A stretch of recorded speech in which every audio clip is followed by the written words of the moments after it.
Hello, hello, hello, hello, world. This is Louise Hicks, your host of Aim to Purpose Spiritual Empowerment Hour. And I'd like to thank you all of my supporters, my subscribers, my new subscribers. Please continue to share my videos, give it your likes, give it your thumbs up. Also, definitely comment, leave your comments and give us your thoughts because it's always important to find out what others are thinking. And as I've always shared with my audience, I am the type of person that will speak up and speak out, and I am a baby boomer. I know a lot of the younger generation think, oh, those baby boomers are just about out of it. They are not with the times, and I can beg to differ with you, being a baby boomer. And I'm coming in now to congratulate the Eagles for their success in winning Super Bowl 59. I mean, and also to congratulate Jalen Hurts for being MVP because he really did. Uh, he helped make the team win. He ran three touchdowns. If I'm not mistaken, he ran three touchdowns himself. I mean, he will take that ball and he will run, and that's great. I admire someone that knows their purpose and utilize it to get to the goal that they want to get to. And that is exactly what he did. And let's talk a little bit about fear because I believe that we should always let our faith be bigger than our fear. And that appears to be just what the Eagles team did because there's a little video that they shared and talked about their faith. And I want to share that with you because faith means a lot apparently to this team because of some of the comments that they've made. And let me share that with you, and then I'll give a brief perspective on my thoughts about Super Bowl 59. So here we go. Let's share, and you can see some of their thoughts on their faith, how they let their faith be bigger than their fear. And that is what I'm sure got them to be Super Bowl champions 2025. So here we go. Super Bowl champs 2025. Hey Jalen, it's here. Matt Forte here with Sports Spectrum. I talked to Pastor Ted about you. He mentioned specifically spiritual growth. How have you grown this year spiritually and your faith in Jesus? I think my faith has always been a part of me where I've always wanted to root myself in that and keep him in the center of my life and everything that I do. And so, through the highs and the lows, he's greater than all of them. And that's something that I can always acknowledge. And in the failed clutch of circumstance, I can always lean on and remember. And so that's something that we all should probably take note of and take lesson of. I'm not gonna sit here and tell you that, I know the Bible 100 like in and out. It's something I'm learning. I'm challenging myself to get better at with my family and my friends.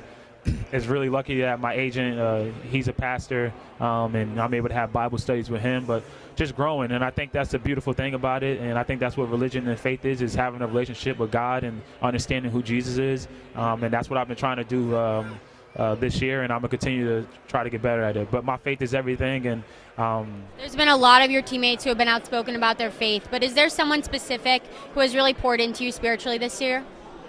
Paris Campbell. He has a podcast with his wife where they talk about faith and just relationships and everything. So it's different people. Jalen's always saying a Bible verse, something like that. And BG, we have study hall, Bible study. We have a feels like study hall. Yeah, right, it feels like it. But we have a Bible study every Wednesday. So Pastor Ted, N'Kobe Dean, it's just a whole bunch of Chuck, Mo. Like it's a lot of guys. It's a lot of people on this team who are very outspoken, like you said, and just it's a long season. We're always around each other, so eventually you just get to talking about faith and your stories and everything like that. You can't, as a Christian man or woman, you can't be afraid to talk to the media and put it out that you're a man of God or a woman of God. Sometimes you might see people that aren't sure if they should say it to the media, but you can't be like that. You got to really speak out about his glory and really praise his name. I want to know about Jesus. Who is Jesus Christ to Orenburgs? Yeah, he's everything. He's everything. I feel like he guides every decision that I make, and he has a love that's so forgiving. All my shortfallings, I know that he's there, and he believes in me, he trusts me, and it's just a weight lifted off your shoulder when you know you have that power. Throughout any adversity, I know I'm nothing without him, man, and I feel like it doesn't get any more simpler than that. Just continue to lean on him no matter what adversity I'm going to go through, and I know that the Lord's gone through. He's gone through every single adversity that I could ever go through, and he's dominated it. So yeah. I love that. Yeah. Truly am blessed. It's one of those things when you look at the year and the ups and downs of the year, and just really the ministry I've been able to have in our running back room has been unbelievable. And like I said, none of this happens without our Lord Jesus and our Savior, and the fact that I'm at the Super Bowl for a second time, it still blows my mind. It's just unbelievable. But I know I wouldn't be here. None of us would be here if it wasn't for him and the things that he's done to help lead me this way. Yeah, I think it's in a lot of ways it's what happened in the draft where I fall into the second round. Getting drafted by the Eagles. I think it's a blessing in disguise. On that day, being able to play for such a great organization, a great city. The fans, that they've supported us the whole way. So it truly is a blessing, just to be here and be able to play on the biggest stage. Oh, it's been quite a journey. I mean, I was baptized back in college, and then I had a big life change. I actually retired from football in college. I had a bunch of concussions, and so that kind of helped me on my journey on the way back to playing football, and then just facilitating my way through these first few years. So it's been really important. I try to keep it close to me, and it's been really good. Tell me about Jesus. Who is he to you, Will Shipley? Yeah, he's everything to me. He plays a role in every decision I make in my life, and I thank my parents for raising me to always put God first. We have a priority list: God first, family second. It was academics third. Now I don't have to worry about that. Now it's football. And then social life comes after that. So, like I said, so grateful to have parents who instilled that in me, and he's everything to me. Yeah, and academics, you're still learning. You're still learning, lifelong learning. Right. But watching film, as you know. Yeah, exactly. But also the word of God. So when it comes to your faith in football season, there's obviously a lot of ups and downs. What is the Lord teaching you right now? Patience, for sure. Throughout my whole career, even dating back to high school, I played varsity my freshman year, got thrown in there at Clemson, was starting by game 4, and now I get drafted into an organization under the best running back in the league, and it's been nothing short of amazing. And just learning from him and not having a negative perspective on it. Being able to understand that God ordains everything for what I need to do. He's created that path for me to walk down, so appreciating that. And, I'd say I'm pretty spoiled to be where I'm at right now, so just very appreciative. Congratulations, man. Thank you. Okay, let's stop. And I want to give a few thoughts about faith, because we have to let our faith be bigger than our fear. And these guys that spoke and gave their testimony, it was something that they know and knew what was in their heart, the way they expressed it. And they went out there and they played. They played to win. And I want to congratulate the Philadelphia Eagles for defeating the Kansas City Chiefs 40-22. And it appeared it was going to be a blowout, but the Kansas City Chiefs picked things up a little bit, and they ended up with 22 at the end of the game. And the game was played in my birth state, Louisiana. I was born in Shreveport just about 74 years ago. And I tell you that halftime with Kendrick Lamar really played a major role in my thoughts and what I was thinking, because of all the controversy that was surrounding this Super Bowl 59. It was really ridiculous, some of the comments that some of the haters made. They were hating on the Philadelphia Eagles, hating on after the Super Bowl was won, hating on Jalen Hurts, hating on the songs. And the songs had nothing to do with the divisiveness in this country.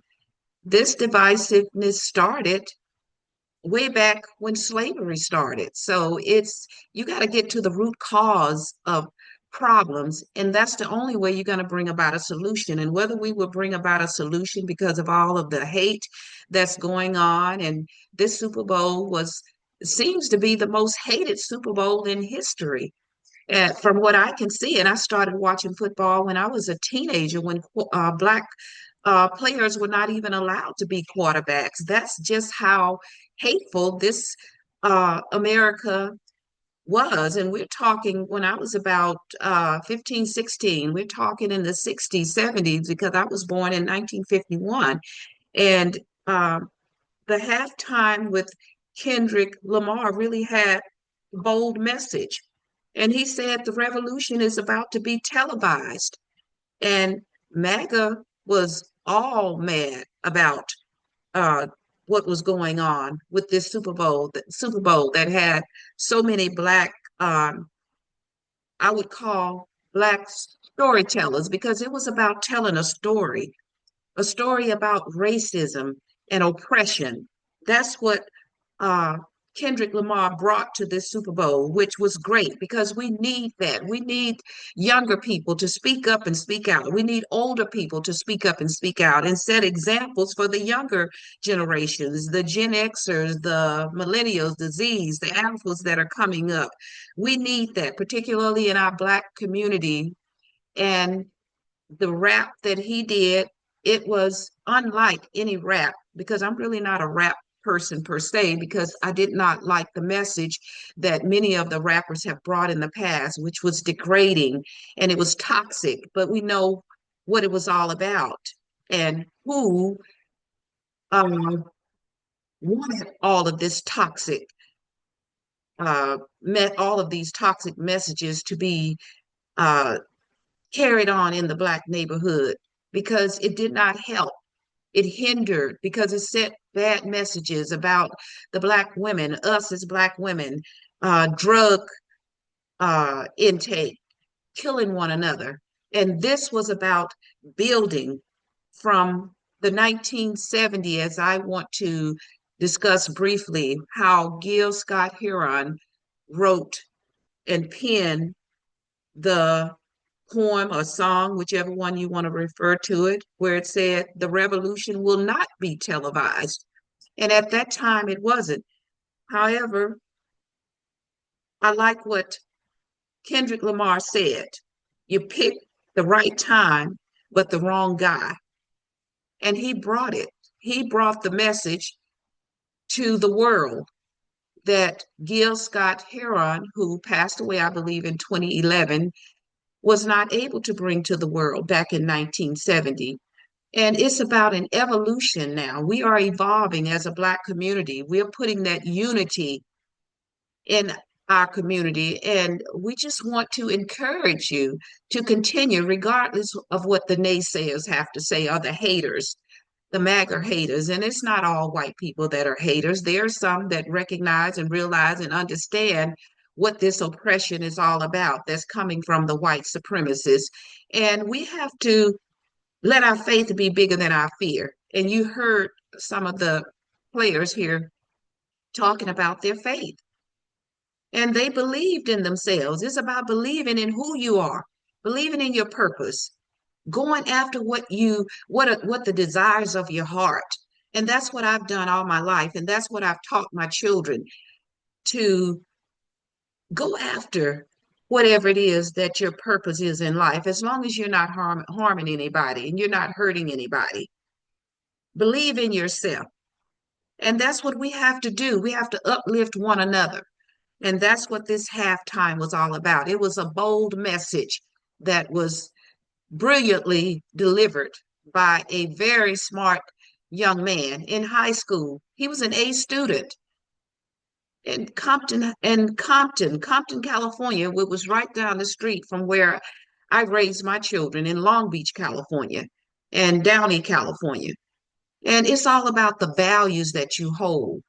And I know we were taught to treat people the way you want to be treated. As a child coming up in races America in the 50s and 60s. And I mean, we have to put it out there and stop being afraid. As Second Timothy says, God has not given us the spirit of fear, but of power, love, and a sound mind.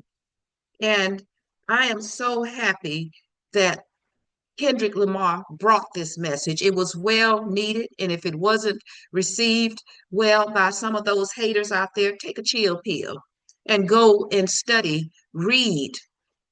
And if that hate remains in your heart, so be it. Because those of us who are intelligent enough, we're ignoring it. We don't have time to dwell on what white supremacists, white races are thinking about. We have to dwell on our own families, building up for us, teaching our children, educating our children, building generational wealth, excuse me, building legacy, because that's what we should all be about. And we didn't bring about the divide in this country. Black people didn't do that. Go and read your Willie Lynch letter, and you will see where the divide came from, the root cause of it. We didn't create it.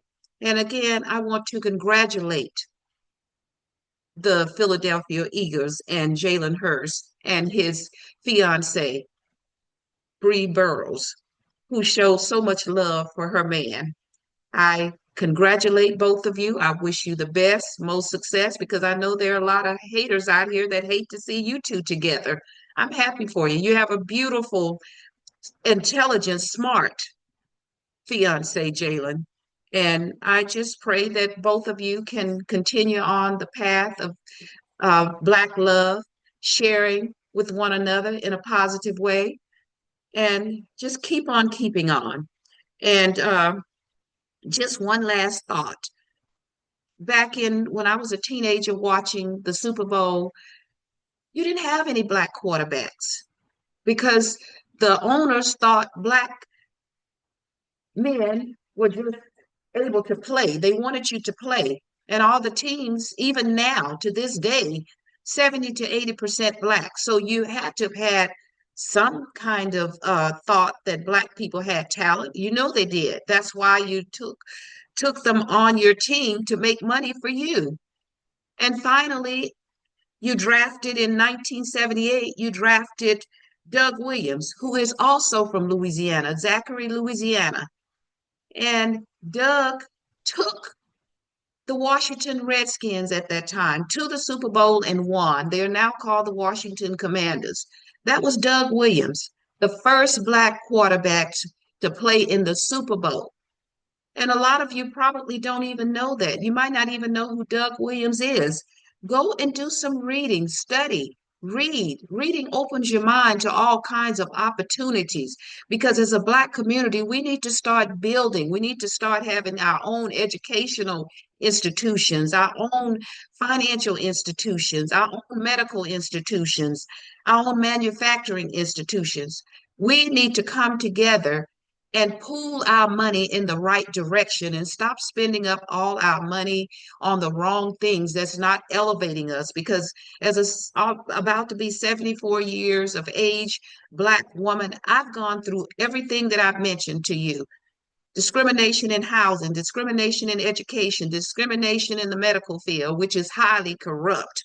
And please watch my videos that I've done on the corrupt medical industry, substandard treatment. I mean, I have seen it all. Discrimination in the workforce. I've gone through that one too, where I had to go in pro per and defend myself against racial discrimination in the job market, where I had a white man that didn't even pass the test and felt because of his white privilege, he should have gotten the position of a manager over the financial admitting department over me, and came up in my face boldly, shook his finger in my face and said, oh, I went out and shot up a bunch of ducks this weekend because I should have gotten that job. I mean, I have faced a lot of adversity, but I didn't let that stop me. And to the young people out here, take a lesson from that halftime because it was brilliantly delivered by a brilliant young man. And that's what the haters didn't like. And now they're hating on the Eagles, hating on Jalen Hurts, making all kind of negative comments. But ignore those comments because it comes out of ignorance. And we know who we are.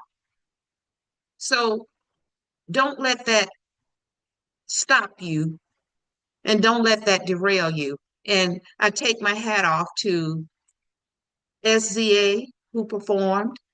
Serena Williams had a cameo, and one of my favorite actors, Samuel L. Jackson. You were brilliant. I give you all the accolades that you deserve because you're a brilliant actor.